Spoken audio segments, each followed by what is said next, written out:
Boa tarde a todos, eu sou a Heroína, eu sou mestranda, né? O meu orientador é o professor Miguel, e agora eu estou aqui junto com vocês no programa PET. O artigo, o qual eu vou apresentar, ele tem como título a expansão de oportunidades para as disciplinas de ciência, tecnologia, engenharia e matemática, ensino e aprendizagem, conexão através dos quadrinhos. Foi publicado em uma revista da Malásia, Journal de Medical Science. O fator de impacto é de 0,39. O que é interessante nesse processo todo, do qual tanto os petianos quanto eu, enquanto mestranda, eu estou vivendo, né? Algo que já existia há muito tempo atrás, né? As histórias em quadrinhos, elas remontam desde a época pré-histórica. Durante as pesquisas que eu tenho feito, para poder escrever o projeto do mestrado, eu tenho encontrado vários artigos que tratam não só das revistas em quadrinhos no Brasil, mas no mundo todo, inclusive nos Estados Unidos e na Europa. Esse é um artigo que trata de um processo de construção de HQs. Eu achei ele bem interessante porque ele traz para a gente aquilo que a gente está fazendo dentro do PET, né, em parceria com o professor Miguel, que é elaborar as HQs. E aí eu quero deixar como sugestão depois para que todos leiam esse artigo. Ele é um artigo bem interessante e que no final vou fazer algumas considerações sobre ele. Aqui eu trago a introdução, o conceito do que é HQ, né? Como está colocado essa palavra cômico, que ela vem do grego comodia ou comédia, e que são as histórias contadas em quadrinho que usam imagens como palavras combinadas com humor.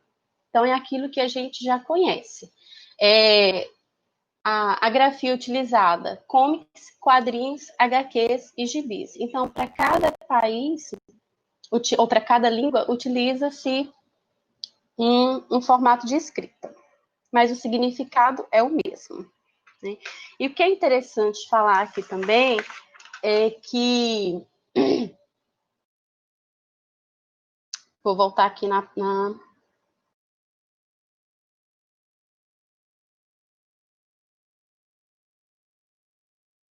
Tá, vou seguir.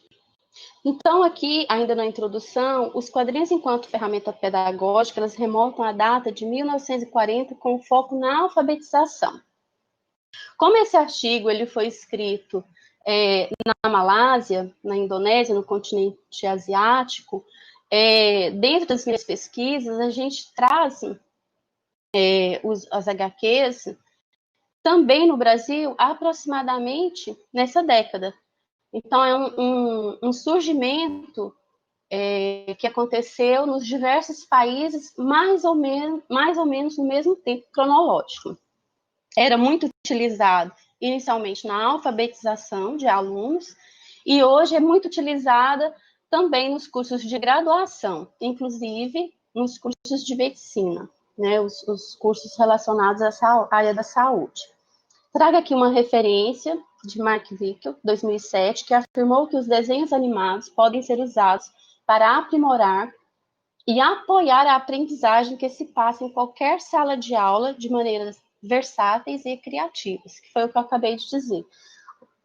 Atualmente não utiliza só para alfabetização, né? Você pode usar para diversos objetivos. Martin, em 2007, afirmou que o humor serve como uma espécie de técnica mnemônica ou auxílio à memória, ficando armazenado na memória de longo prazo. O que é interessante destacar aqui é que a leitura através das revistas em quadrinho, ela traz uma estratégia de memorização, né? Não só nos aspectos do prazer da leitura, mas através desse prazer da leitura, Os elementos que você encontra na HQ auxiliam nesse processo de memorização e de aprendizado. O objetivo geral do artigo, e até antes de falar do objetivo geral, e que eu gostaria de ter falado aqui na introdução, foram as palavras-chave que eu encontrei no artigo, que é STEM, cômico, crianças do primeiro ano, educação STEM, matemática, ciências e neurociências. Então, esse artigo, ele está englobado tanto a questão da educação, a questão pedagógica e a questão da tecnologia, tá? Passou batida aqui. O objetivo geral do estudo é apresentar resultados sobre o uso de quadrinhos de ciência, tecnologia, engenharia e matemática para alunos do primeiro ano de uma escola do distrito de Alur Langat, na Malásia. Então, aqui o estudo ele surgiu para poder investigar se haveria ou não uma melhor aprendizagem nesses alunos do primeiro ano. Objetivos específicos: ajudar as crianças a entender certos fenômenos físicos, fazer com que os alunos se interessassem e melhorassem a aprendizagem em matemática e ciências. Que é importante dizer também sobre as HQs é os tipos de linguagem que são utilizadas, que é a verbal, a não verbal. E os elementos essenciais que constituem uma HQ, que são as imagens, os textos interrelacionados e também o uso das onomatopeias. E o essencial, o humor. Agora eu vou entrar um pouco mais sobre o que é esse STEM Comics. Esse foi o nome dado depois do estudo que foi feito para essa coletânea. É como se fosse uma coletânea. Aqui no artigo eles chamam de séries.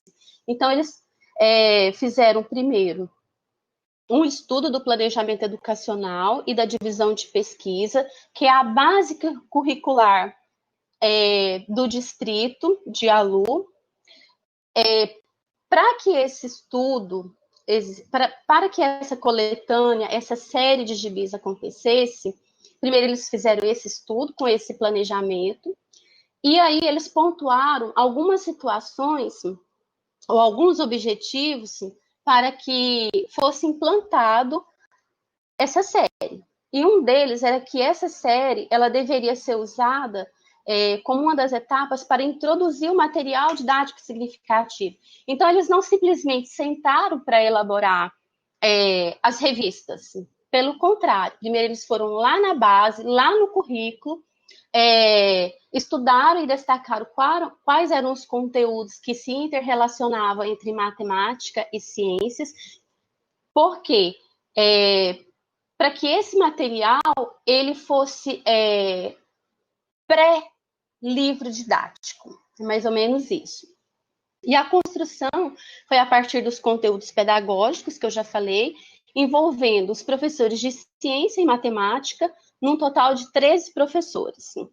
Eles elaboraram 4 tópicos para ciência e 5 tópicos para matemática.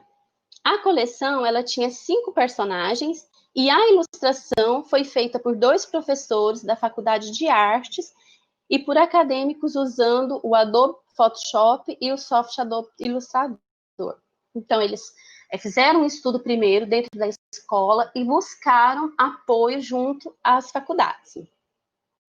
Outra coisa que há de se destacar é que o humor, para elaborar as revistas, eles buscaram apoio. Esses 3 professores da instituição, eles buscaram apoio também na Faculdade de Artes, com 2 professores titulares e por acadêmicos para fazer as ilustrações. O programa utilizado foi o Adobe Photoshop e o Soft Adobe Illustrator. O humor ele deveria estar diretamente relacionado ao conteúdo e não apenas para entretenimento. Esse também era um dos objetivos da elaboração destas HQs. Não era simplesmente para entreter as crianças. O conteúdo estava ali inserido. E essa coletânea, ou esta série, foi constituída de 10 unidades, sendo uma de introdução e as outras 9 divididas entre matemática e ciências. E aí, quando eles exploraram esse currículo, surgiram os temas. A primeira introdutória, então introduzia todos esses outros assuntos que viria nas outras 9. E aí, as temáticas foram, na série 1, Playground, na série 2, Feliz Aniversário, Sará, 3, Ciência e Matemática, 4, A Chuva, ó Chuva, 5, Esportes, 6, Podre, 7, Projeto Vegetal, 8, Voltando à Cidade Natal e 9, Piquenique em Port Dickson. Aqui eu trouxe, eu até fiz uma outra imagem tradutória do que é mostrado lá no artigo, né? Tá numa escrita da Indonésia, no idioma da Indonésia, que eu não sei qual é. Então, esse é o modelo de currículo e da construção do planejamento para a elaboração das HQs, que foi o que eu expliquei lá, e aqui a gente vê claramente a interdisciplinaridade, para quem aí é da área da licenciatura. Por quê? Porque ele trabalhou matemática, ciências e a parte tecnológica. Então, eles uniram aqui, ó, como vocês podem ver, esse círculo 1, ele é o conhecimento tecnológico. O 2, o conhecimento pedagógico. E o 3, o conhecimento do conteúdo, que não deveria ser aleatório dentro dessas HQs. E uma vez você tendo o conhecimento tecnológico e o conhecimento do conteúdo, ele mostra para a gente aqui, ó, que seria o 5, né? E que aqui a gente pode correlacionar, que é o conteúdo do conhecimento tecnológico. Então, essa junção traz um conhecimento do conteúdo, essa junção, e assim sucessivamente, no conhecimento pedagógico, que também faz essa junção. E aí, aqui dentro dessa totalidade, que é o 7, nós temos o quê? Nós temos o conhecimento pedagógico do conteúdo tecnológico. Resumindo, esse é o nosso STEM, que é a nossa série, ou a nossa coletânea de HQs. O artigo também traz essa tabela, onde ela descreve quais foram os conteúdos de ciência, em quais HQs estavam, os conhecimentos sobre matemática e em quais HQs estavam, né? Aqui para a ciência foi construção da forma de base, o assunto, né? Absorção, terra e o rosto da terra.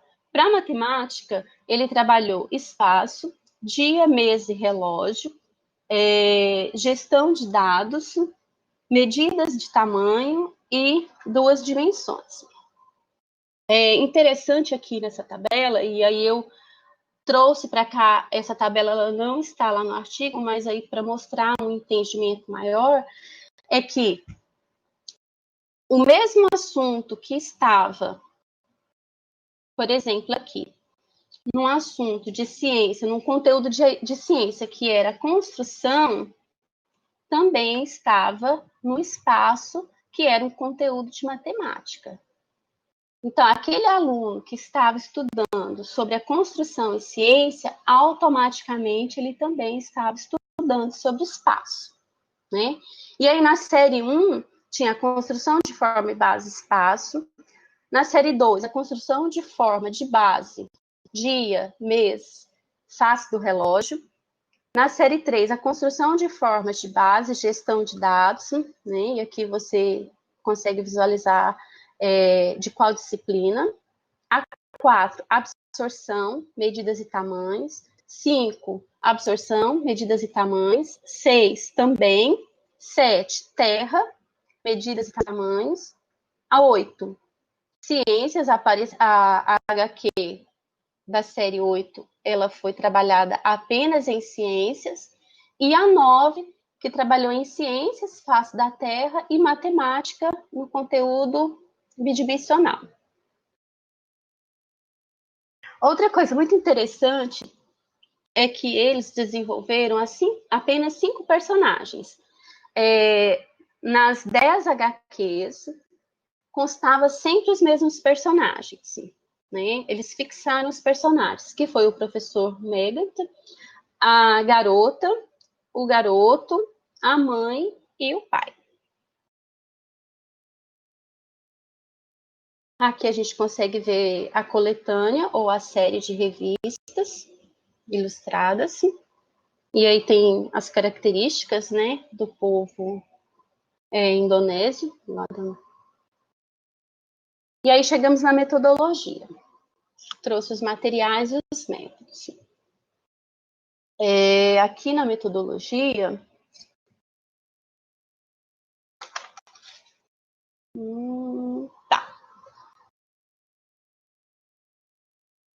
os quadrinhos foram utilizados em 11 escolas primárias do distrito de Alulagan. Então, aqui eles escolheram 11 escolas, aqui eles colocam primário, que é o que aqui para nós é o ensino fundamental 1, e foi utilizado em salas do primeiro ano. A população foi de 307 alunos, sem dificuldades na aprendizagem e leitura, né? Então, eram alunos que não tinham nenhum tipo de dificuldade. Acredito eu que nenhum tipo de deficiência também, apesar de não falar no artigo. A seleção da amostra foi realizada com o método randomizado de 2 escolas de cada zona do distrito. Aqui, para mim, quando eu fiz a tradução, ficou um pouco solto. Por quê? Porque quando ele fala que foi utilizado em 11 escolas primárias, ele não diz quais foram as zonas. Por exemplo, zona sul, zona norte, ele não coloca. E quando ele fala que a seleção da amostra foi realizada com o método randomizado através de sorteio, de forma aleatória, pegando apenas 2 escolas de cada zona, mas ele também não diz quais foram as zonas. As sessões de leituras e de quadrinhos de ciência e matemática foram realizadas por uma semana e o teste cômico aplicado na semana seguinte. Então, dentro da metodologia, eles também aplicaram um teste cômico, que eu vou falar mais à frente como funcionou. E o tempo de sessão da aplicação das HQs foi apenas de uma semana. Os testes foram conduzidos em sala de aula, com a ajuda de professores e pesquisadores que utilizaram o método pós-teste grupo único. Esse método pós-teste grupo único, ele se constituía de 5 elementos, que eles chamam de controle, que é a medição de inventário de interesse em ciência e matemática, a medição de usabilidade, um inventário e a avaliação de realizações científicas e também avaliação em matemática. A partir dos dados coletados, houve uma análise por estatística descritiva para determinar o interesse, a usabilidade e satisfação pelos alunos após usarem os quadrinhos. Então, aqui dentro do método pós-teste único, ele pegou apenas o interesse, que está dentro da medição de inventário de interesse em ciência e matemática, a usabilidade, né, que é a medição de usabilidade, e a satisfação, que seria se os alunos se sentiram satisfeitos ou não. Aqui também, nesse método, e depois o professor Miguel pode até me auxiliar, eu não consegui, eu não sei se foi na tradução, identificar a satisfação. Vamos lá. E o que é estatística descritiva? É como foi resumido os dados. Ele também não traz muitos detalhes de como descreveu. Aqui ele mostra as imagens da aplicação, né? A gente vê que em alguns momentos as crianças estão livres, em outros momentos a gente tem a professora mostrando, muito provavelmente lendo, para aqueles que, apesar deles dizerem lá atrás que quando fez a seleção da amostra, todos sabiam ler, né? Havia também a apresentação, né? Depois de uma leitura, os alunos estariam ali dispostos a falar sobre o que havia lido. Então, isso faz parte do método. E aí ele já apresenta os resultados. E aí os resultados está correlacionado com aqueles 3 controles, que é o interesse em quadrinhos, ciência e matemática. Aqui também eu senti falta de uma tabela de parâmetro, que ele não mostra qual foi o parâmetro que ele teve para fazer a comparação, né? Ele só coloca que o resultado encontrado foi alto, e aí ele mostra o valor médio. Para quadrinhos, o interesse para quadrinhos ficou com um valor médio de 2,63. Ciências, 2,65. Matemática, 2,63. Demonstrando o interesse pela leitura de HQ e concordando que STEMs, que é a série ou a coletânea de quadrinhos, pode atrair estudantes para aprender ciência e matemática. É isso que ele mostra enquanto resultado. Sobre a usabilidade dos quadrinhos, ele também não mostra uma tabela de referência. Ele fala que o valor da usabilidade é baseado em 5 subconstruções de controle. Então, aqui na usabilidade, ele apresenta as subcategorias desse controle, que seria o leitor, a satisfação, a acessibilidade, a eficiência dos leitores e o aprendizado. No entanto, quando ele mostra esses resultados, o leitor não traz nenhum resultado. A satisfação ficou em 2,70, a acessibilidade 2,53, a eficiência em 2,52 e o aprendizado em 2,74. Então, aqui a gente tem o aprendizado como destaque, né? E ele classifica também que esse foi um dado alto, mas também não mostra a tabela de comparação. E a maioria dos alunos concordaram que a coletânea poderia ser usada como material didático. A discussão também desse artigo é uma discussão bem resumida. E aí ele traz o achado, que é os quadrinhos que podem ser usados na teoria de ensino e aprendizagem e que incentiva os alunos a refletir e pensar criticamente sobre melhores práticas para a aprendizagem. E aí ele traz esse autor, Muhammad, 2016, que diz que há uma maior sensação de prazer na classe e apreciação pelos professores que usam humores em sala de aula.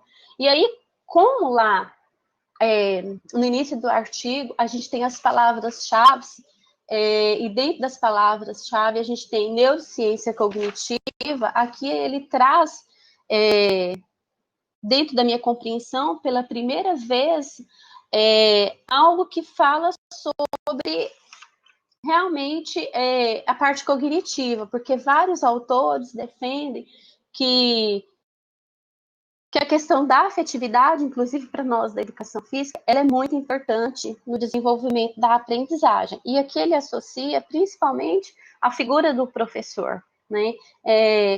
A gente sabe que talvez para o aluno é muito mais fácil aprender porque ele, entre aspas, gosta do professor ou porque ele gosta da metodologia que o professor utiliza, do que aquele que ele não tem muita simpatia e que também não consegue acompanhar a outra metodologia desse professor. Então, aqui ele traz um elemento sobre a aprendizagem mesmo, a neurociência. E também não aprofunda. Como conclusão, o artigo traz os resultados demonstram que os quadrinhos desenvolvidos são objetivos e podem ser implementados, além de serem apropriados para o grupo-alvo. Penso eu que esse resultado realmente não poderia ser diferente pelo método adotado, né? Primeiro, investigar o currículo, trazer à tona quais são esses conteúdos, essa interdisciplinaridade entre a ciência e a matemática e a questão de olhar a HQ como algo tecnológico, né? Então, penso eu que, a partir desse estudo tão bem elaborado, principalmente voltado para o currículo, o resultado não poderia ser diferente, ele realmente seria um resultado satisfatório.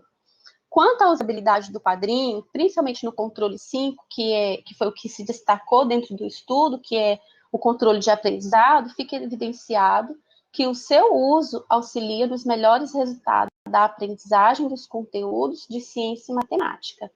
E, portanto, ele conclui que o uso de quadrinhos é uma estratégia pedagógica, é moderna, é interessante, divertida e uma ferramenta muito útil para ensinar crianças do primeiro ano. As referências e o e-mail. Eu queria só fazer uma consideração, antes de fechar, sobre o artigo. Né? Primeiro eu vou falar de alguns pontos que eu acho que não favoreceu a minha compreensão, né?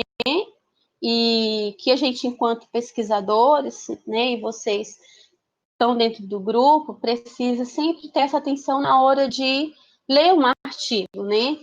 Então, eu senti, assim, falta de trazer mais dados para fazer a comparação dos achados dele. Achei o período da pesquisa muito curto, quando ele coloca que a coleção foi disponibilizada ou foi trabalhada por apenas uma semana. Ele não traz para a gente a faixa etária, né? Então, a gente deduz que, a partir do que a gente tem no Brasil, crianças do primeiro ano têm 6 anos, né? Ele fala que todas essas crianças não tinham dificuldade na aprendizagem nem na leitura, né? É um outro modelo de educação, concordo. Mas eu fico meio assim, pensando. Faltou destacar a faixa etária, e a questão da tabela de referência e a questão também dessas zonas, desse distrito, dessa cidade. Quando ele traz os resultados ali, que ele vai estratificar, que ele vai colocar na estatística, ele não mostra para a gente de quais zonas. Foi aleatório. Que mais? E uma outra coisa que eu achei assim, bem positiva, né, que essa é uma opinião pessoal minha, foi a permanência da coletânea com apenas 5 personagens. Então, isso para crianças de primeiro ano é muito importante. Houve uma fixação dos personagens no decorrer da leitura das histórias. Então, ele não se perdia. Né? Ele estava o tempo todo conectado. Aquela série que falava sobre espaço tinha os mesmos personagens daquela série que falava sobre terra, sobre relógio. Eu acho que isso é importante para a memória, para a fixação do conteúdo para o aluno. E é